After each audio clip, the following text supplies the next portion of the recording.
Students, good morning all of you. This is the lesson, the year departed one, part 3. In the last class, I explained you about Abel Merriweather and his daughters and his sons-in-law, Ben Jordan and Henry Slaughter. And Ben Jordan and Elizabeth Jordan has arrived their home because their father died. Then how it has happened, Mrs. Elizabeth Jordan is asking her sister. She is explaining. Up to that point, the lesson is completed. Today, the continuation of lesson. See, look at the paragraph, page number 40. And when I came in, I found him undressed, sure enough, and snug in bed. Mrs. Slaughter, and when we had finished dinner, I thought I would take up a bit of something on a tray. He was lying there for all the world as if he was asleep, so I put the tray down on the bureau, on the chest of drawers, and went to waken him. He was quite cold. So, Mrs. Elizabeth Jordan, Mrs. Amelia is explaining how their father had died. After they had their dinner, she would take some little bit to give Abel Merriweather. She went into his bedroom, and at that time he was lying there for all the world. For all the world means here exactly like for all the world exactly like he was asleep. He was asleep.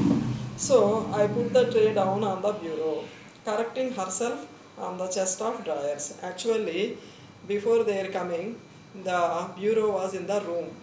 So she put the tray actually on the bureau. But before their coming, she wanted to shift the bureau from the father's room to down. So in correcting herself on the chest of drawers, actually originally what she had talked is truth. Before their arrival, actually the bureau is in the father's room, but she wanted to take it before their arrival. That's why they have shifted the bureau. So she spoke the truth unknowingly, unexpectedly, but she is correcting herself on the chest of drawers and went to waken him. He was quite cold. So he was quite cold, he was dead, she told, and they wiped their eyes and sneaked back tears. They said, Mrs. Slater, rising briskly, a little while they are silent. Mrs. Slater is speaking, rising briskly at length in a business-like tone. Well, will you go up and look at him now, or shall we have tea? Will you go up and look at him now, or shall we have tea? Rising briskly. Mrs. Slater, rising briskly. Rising briskly means started very quickly, and at the same time very slow, at length, for a long time. At length means for a long time. At length for a long time. She has taken some time to complete. Rising briskly, started very quickly, but slow.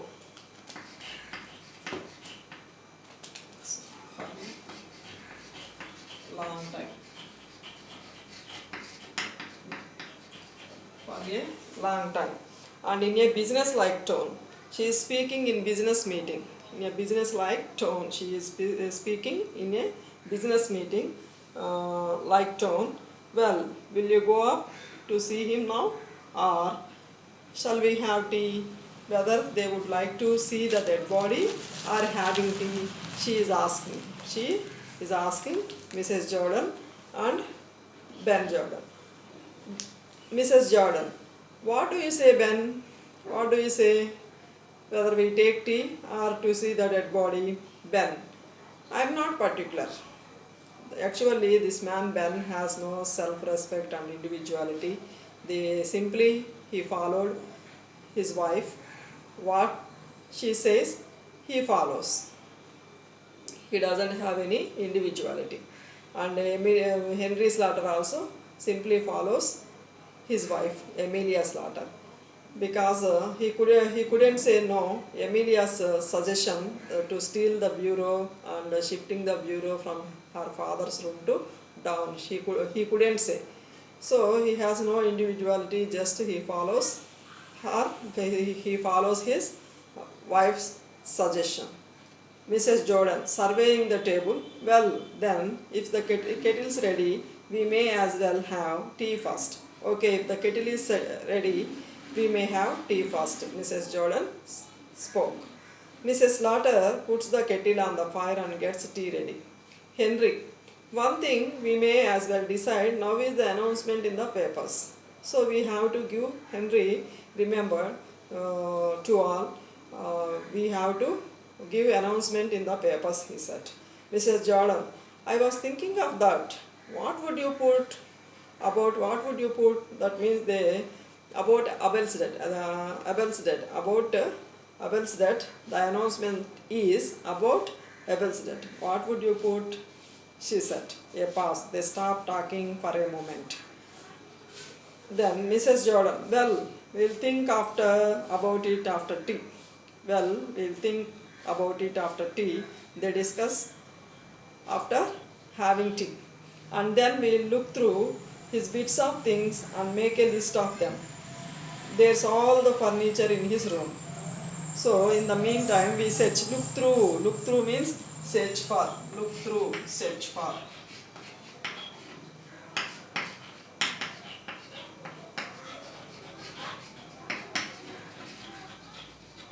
Look through, search for. So here look through means search for. So we'll search for his bits of things. Here, Mrs. Jordan felt that there was a lot of furniture in his room.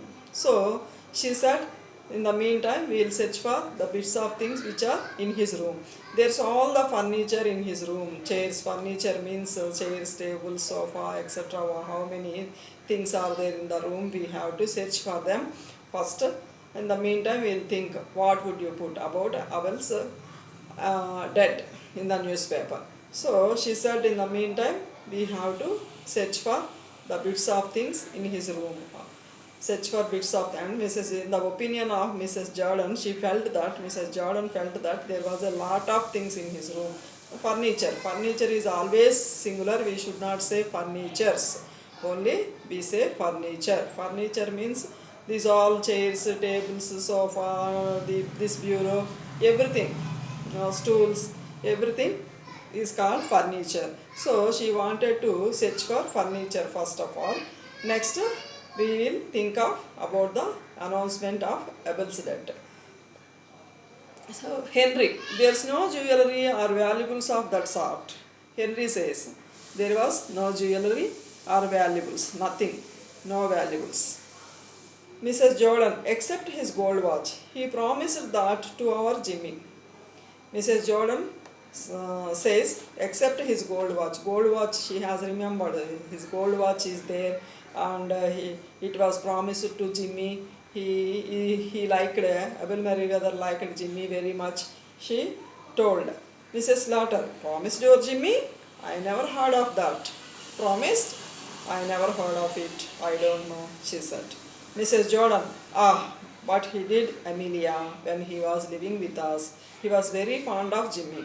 Amelia, you don't know, but when he was living with us, he promised us. He was very fond of Jimmy. Fond of means like Jimmy very much. According to Elizabeth, it was the gold watch promised to her son. Abel Merriweather was very fond of Jimmy, according to Elizabeth. But Mrs. Amelia Slaughter doesn't believe it. Mrs. Slaughter, well, I don't know. She didn't believe her words. Ben, anyhow, there's his insurance money. Have you got the receipt for the premium he paid this morning? Have you got the receipt for the premium he paid this morning? Anyhow, there's insurance money. Insurance money is there, but have you got receipt? He paid premium this morning. So, is there receipt? He questioned. Mrs. Slaughter, I haven't seen it. She said, I haven't seen it. Victoria jumps up from the sofa and comes behind the table. When Victoria jumps up, Victoria has come and comes behind the table. Victoria, Mother, I don't think Grandpa went to pay his insurance this morning. Mother, Grandpa didn't pay insurance this morning. Mrs. Latter, he went out. He went out. Victoria, yes, but he didn't go into the town. He met old Mr. Tattersall down the street and they went off past St. Philip's Church. Ben, do you think he hasn't paid it? Was it overdue? Mrs. Latter, I should think it was overdue. Overdue means not paid by the expected time. Overdue means not paid, not paid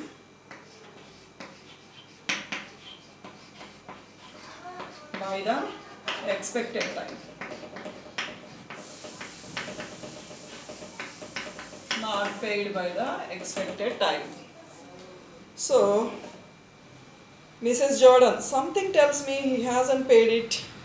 Hasn't paid it? Both Elizabeth and Ben asked them. Ben, the drunken old beggar. See, Mrs. Slaughter, I should think it was overdue, not paid by the expected time. Overdue means not paid by the expected time. He didn't pay, it was overdue. Then he hasn't paid it, Mrs. Jordan says. And Mrs. Jordan says he hasn't paid it. Then Mr. Ben also says the drunken old beggar. Actually, at the beginning when he has paid today's premium, when they had arrived at Mrs. Slaughter's home, she said this morning he went out, he was very happy and he went out, he paid his premium. Then Ben appreciated him. He was very happy. That man has such kind of sense, he said he appreciated and he was very happy. When this girl Victoria says that her grandfather didn't pay premium, then immediately he used the word the drunken old beggar. And he was really annoyed that Abel did not pay premium. Really annoyed. He was really annoyed. Mrs. Jordan, he has done it on purpose, just to annoy us. She spoke. He has done it on purpose. On purpose means deliberately or intentionally. On purpose. Deliberately or intentionally.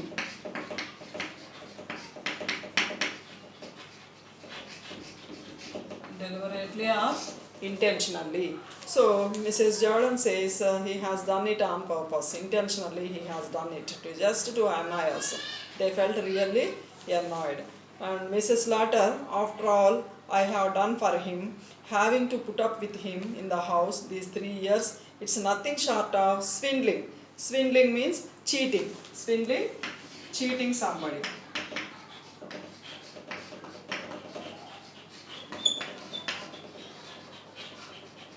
Cheating somebody.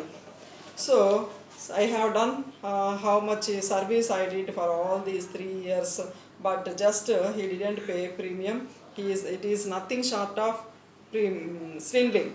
She said it's nothing short of swindling, cheating. Abel is cheating them. They say in this manner. All these Mr. Ben Jordan and Mrs. Jordan, Mrs. Slaughter, these 3 members used these words. Abel is cheating them by not paying premium. It is nothing short of. It's nothing short of. Nothing short of means not less than. It's equal to cheating. Swindling means cheating. And in their opinion, Abel is cheating them by not paying premium. Mrs. Jordan, I had to put up with him for 5 years. Mrs. Jordan said, I had to put up with him. I had to tolerate. It was difficult also. I did service to him all the time. I arranged what he needed. Everything I arranged. I put up with him 5 years. She said. Who said? Mrs. Jordan said. Mrs. Latter, and you are trying to turn him over to us all the time, but you are not taking care of him properly. All the time you are looking, you are trying to turn him over to us all the time. Henry, but we don't know for certain that he hadn't paid the premium. So Henry, we don't know for certain, actually sure, we haven't known the particular reason or purpose why he hasn't paid the premium. Henry said. Mrs. Latter, Victoria, run upstairs and fetch that bunch of keys that's on your grandpa's dressing table. Victoria, go and bring bunch of keys that's on your grandpa's dressing table. Victoria, timidly. In grandpa's room? Mrs. Latter, yes. Victoria, I don't like to. Mrs. Latter, don't talk so silly. There's no one who can hurt you. Victoria goes out reluctantly, unwillingly. We will see if he has locked the receipt up in the bureau. If he has locked the receipt up in the bureau. So, in grandpa's, Mrs. Latter told her daughter Victoria, go to grandpa's room and go and bring, that is fetch. Fetch means go and bring. Bring bunch of keys that's on your grandpa's room. But that girl timidly, she doesn't like to take others' things and bring grandpa's keys, bureau keys. But Mrs. Slater told her, don't talk so silly. Grandpa was dead now. There was no one to hurt you. Go and bring. Reluctantly, Victoria goes. We'll see if he is locked the receipt up in the bureau. Oh, then Mrs. Slater said, if he has locked the receipt up in the bureau. When? In this thing? He rises and examines it because they had shifted the bureau from his room to down. So, Ben question, in this thing? He rises and examines it. Mrs. Jordan also rising. Where did you pick that up, Amelia? It's new since last I was here. I haven't seen it before. Where did you pick up it, Amelia? She asked. They examined it very closely. Mrs. Latter. Oh, Henry picked it up one day. Mrs. Latter told, Henry picked it up one day. Now that means here, picked it means buying something cheaply somewhere. So she said, Henry picked it up one day. Victoria returns very scared. She closes the door after her. Victoria returns very scared. She was very frightened and very scared. She closes the door after her. Victoria, mother. Mrs. Latter, what is it, child? Victoria, grandpa's getting up. Ben, what? Mrs. Latter, what do you say? Victoria, grandpa's getting up. Mrs. Jordan, the child's crazy. Maybe this girl was mad. She was mad, mentally ill. Mrs. Jordan said. Mrs. Latter, don't talk so silly. Don't you know your grandpa's dead? Why are you talking so silly? Grandpa died. Don't you know? She said. Victoria, no. He's getting up. I saw him. No, he's getting up. I saw him. They are transfixed with amazement. Victoria clings to Mrs. Latter. Transfixed. Become motionless in fear. Transfixed means become motionless.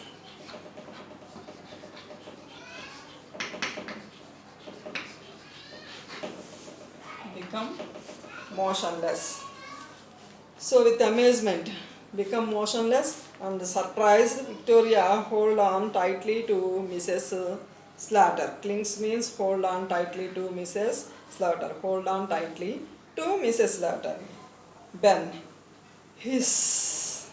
Listen. Hiss means hiss is used to draw the attention of other people. Listen. They look at the door. They all look at the door. A slight chuckling is heard from upstairs. The door opens, revealing an old man clad in a faded but gay dressing gown. He is in his stockinged feet, although over 70. He is vigorous and well colored. His bright, malicious eyes twinkle under his heavy reddish grey eyebrows. He is obviously either the old man Abel Merriweather or else his ghost. They all look at the door. A slight chuckling. Chuckling means chuckling. Silent laugh. Chuckling means silent laugh is heard from upstairs. The door opens, revealing. The revealing means here showing. The door opens, showing an old man clad. Clad means dress. In a faded. Faded means obviously, faded means dull looking color. Faded means dull looking color. Clad dress in a faded dull looking color, but gay dressing gown. Gay means bright, obviously dull color, but bright, attractive, very attractive. Gay dressing gown, but is a dull looking but attractive, bright color, attractive. Dull looking color but attractive, it is attractive. He is in stockinged feet. Stockinged feet means he wore socks but not shoes. Although over 70, he is vigorous, very strong and well colored. His bright malicious eyes. His eyes are bright and malicious means very serious. Actually malicious, harmful, very cruel. Here malicious, very serious, unkind, and twinkle, shine under his heavy reddish grey eyebrow. Here eyebrows, not eyebrows, eyebrow pronunciation, eyebrow. He is obviously, it is, that means eyebrow, it is obviously clear either the old man is Abel Merriweather or else his spirit or his ghost, his spirit of dead person. So they all look silent, they are transfixed with an amazement, and they look at the door. This man was coming down from upstairs. Students, Dear Departed part 1 is completed, and there are many meanings given at the end of the lesson. Try to read all the meanings and note down in your fair notebook and read the lesson. With Dear Departed 2, we shall meet again in the next class. Thank you, children. Read lesson. Thank you very much. In the next class, we shall meet with the new lesson Dear Departed 2.